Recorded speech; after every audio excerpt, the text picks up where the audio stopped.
Shri Alok Kumar Suman ji.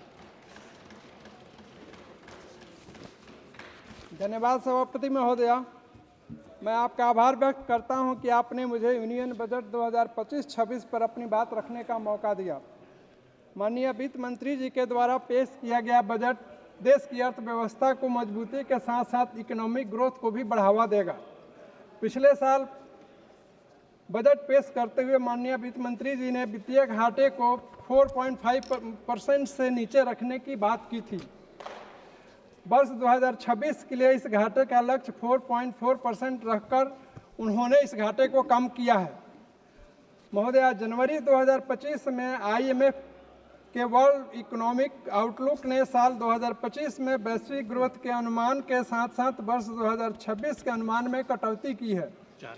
International monetary fund के अनुसार 2026 में यह ग्रोथ 3.3% रह सकती है। महोदया, वर्ल्ड बैंक के अनुसार सामान और सेवाओं के निर्यात का वर्ष 2023 में भारत के GDP में करीब 22% की योगदान थी। बजट 2025-26 में 12 लाख रुपए तक की आय पर जीरो टैक्स का प्रावधान है। यह एक सराहनीय पहल है।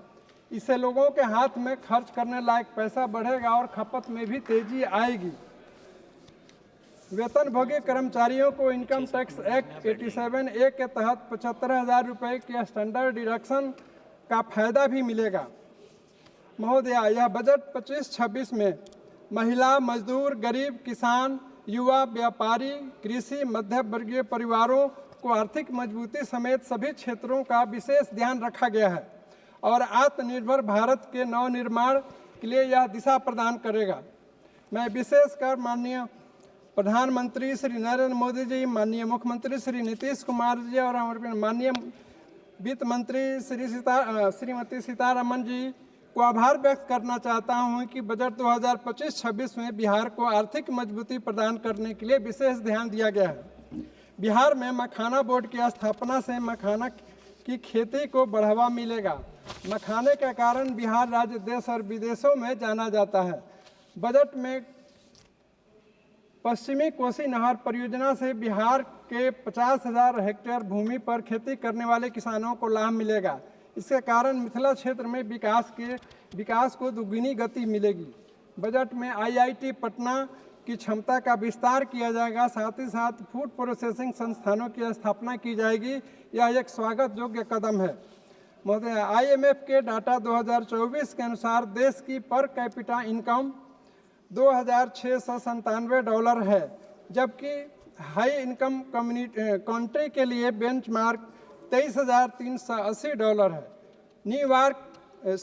जुलाई 2023 के रिजर्व बैंक ऑफ इंडिया के रिसर्च के अनुसार अगर भारत को 2047 तक विकसित भारत बनना है तो हम 7.6% पर एनम से ग्रोथ करें। यह बजट 2025-26 में लिए गए निर्णय इसी दिशा की तरफ बढ़ता हुआ कदम है।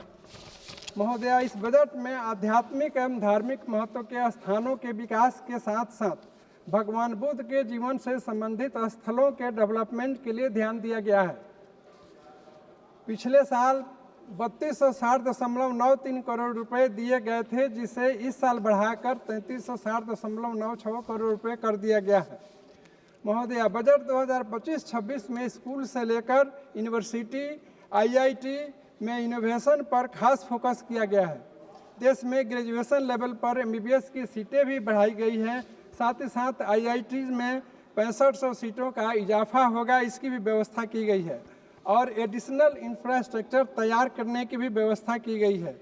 सरकारी स्कूलों में इनोवेशन को बढ़ावा देने के लिए 50,000 अटल टिंकरिंग लैब्स का भी लक्ष्य रखा गया है, जो कि एक उचित पहल है। मैं जोर देकर कहना चाहूँगा कि यह बजट शिशुओं से लेकर युवाओं तक विकसित भारत के लिए है। माननीय वित्त मंत्री जी द्वारा पटना एवं बिहटा एयरपोर्ट के विस्तार के अलावा ग्रीनफील्ड एयरपोर्ट के निर्माण का प्रस्ताव दिया गया है, जो एक सराहनीय कदम है। हमारे माननीय मुख्यमंत्री श्री नीतीश कुमार जी के प्रस्ताव पर गोपालगंज, जो हमारा संसदीय क्षेत्र है, के सबिया एयरफील्ड को उड़ान योजना में शामिल किया गया है। 473 एकड़ की परिधि में बाउंड्री पिलरिंग का भी कार्य चल रहा है। बिडिंग कर प्लेन चलाने की शीघ्र मंजूरी दी जाए जो गोपालगंज की एक बड़ी ज़रूरतों को पूरा करेगा, क्योंकि यहाँ से 1.5 से 2 लाख की संख्या में लोग खाड़ी के देशों में नौकरी करते हैं और यहाँ विदेशी मुद्रा का आगमन भी सर्वाधिक है।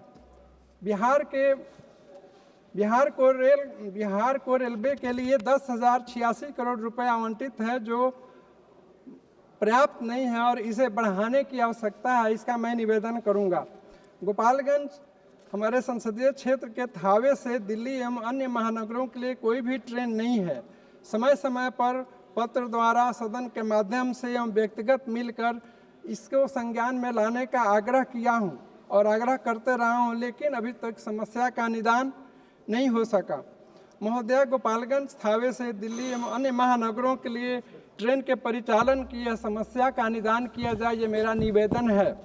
इन्हीं शब्दों के साथ मैं अपनी बात को समाप्त करते हुए बजट का समर्थन करता हूँ। धन्यवाद सभापति महोदय।